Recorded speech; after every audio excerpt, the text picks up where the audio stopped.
எனக்கு பிரியமானவர்களை, பல நேரத்தில் நம்ம நினைக்கிறோம், கர்த்தருடைய பாதத்தில் நினைக்கிற கண்ணீர், நம்ம என்னுடைய விண்ணப்பம், என் ஜபம்லாம் தண்டமாக வீணாக போதாக்கும். அவர் எங்கே அதுக்கெல்லாம் கணக்கு வைக்கிறார்? அதெல்லாம் அவர் சட்டையே பண்ண போவது இல்லை. அவருக்கு எவ்வளவோ காரியங்கள் உண்டு, நானும் பெரிய ஆள் இல்லையே அப்படின்னு நீங்கள் நினைத்து கொண்டு இருக்கலாம்.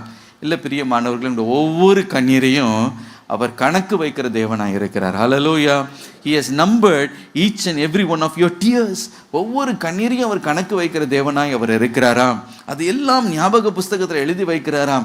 நீங்கள் நினைக்கிறது போல உங்களுடைய ஜபத்துக்கெல்லாம் ஒரு பெரிய பக்கத்தில் ஒரு குப்பை தொட்டி வச்சுருக்கோம், வந்த உடனே எடுத்து குப்பை தொட்டியில் போட்டுறாருக்கும். எவ்வளோ ஜபிக்கிற ஒன்றுமே நடக்க மாட்டேனுது, ஒன்றுமே ஆண்டவர் ஜபத்தையே கேட்கலையே, ஒரு வித்தியாசத்தையும் நான் பார்க்கலையே. ஜபம் பரலோகத்தை எட்டி வந்த உடனே மொத்த தூக்கி இருக்கு, எனக்கு ஸ்பெஷலாக குப்பை தொட்டி வச்சிருக்காரு போல இருக்கு, அதில் போட்டுருவார் போல இருக்கு என் ஜபத்தை அப்படி நீங்கள் நினைத்து கொண்டு இருப்பீங்க. ஆனால் அப்படி அல்ல. கர்த்தர் உங்களுடைய ஒவ்வொரு கண்ணீருக்கும் அவர் கணக்கு வைக்கிற தேவன். ஹல்லேலூயா.